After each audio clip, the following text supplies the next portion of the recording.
February the 14th. Who does the church celebrate on February the 14th? Can you guess? Actually, it's Saints Cyril and Methodius.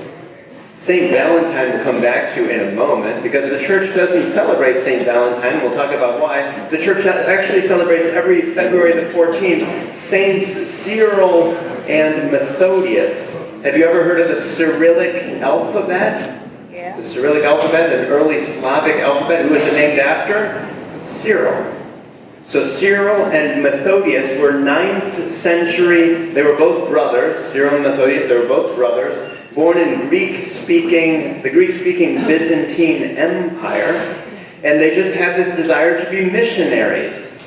So where were they missionaries? They were missionaries in the Balkan Peninsula, which is countries like Albania, Bulgaria, Slovenia, Serbia, Croatia, Bosnia and Herzegovina. And they were known as the apostles to the Slavs. Slavs, S-L-A-V-S, right? To the Slavs. They were the apostles to the Slavs. And in fact, they're celebrated in the Orthodox Catholic Church, in the Eastern Catholic Church, as equals to the apostles, because what the apostles were sent out to evangelize others, and St. Cyril and Methodius, they went out as apostles to the Serbian nations. They and their students invented the Cyrillic and Glagolitic alphabets. Why did they invent alphabets? To be able to translate the Bible. These people were speaking another language. They had to figure out how to write down this language so that people could understand the Bible in their own language. So they invented these alphabets, the Cyrillic and Glagolitic alphabets, to be able to help people to understand the Bible. Cyril and Methodius. Cyril was a deacon, Methodius was a bishop, but after Methodius died, Cyril left all that he had and became a monk, which is why today we know them as St. Cyril the monk and Methodius the bishop. If we saw a statue or stained glass window of them, what would the iconography be for Cyril and Methodius? They're usually portrayed as a monk and a bishop holding up a church. Right? The church in the Balkan nations are usually depicted as holding up the church.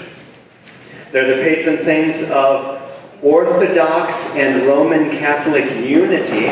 Think about that for a moment, because they're celebrated by the Orthodox Catholic Church, but they're seen as patron saints of the unity that we hope will one day come and visit our church again after that division in 1054, when the Orthodox Catholic Church excommunicated the Roman Church. How it is that they're the patron saints that we pray to one day, that we might have unity again in the church. They're the patron saints also of Bulgaria, Macedonia, the Czech Republic, Slovakia, and John Paul II named them co-patron saints of Europe. Co-patron saints of Europe with whom? Who else is the patron saint of Europe? We've already mentioned him once today. Saint Benedict and Saint Cyril and Methodius are the patron saints of Europe. What a nice symbol. Saint Benedict from Western Europe, from Italy. Saints Cyril and Methodius from Eastern Europe.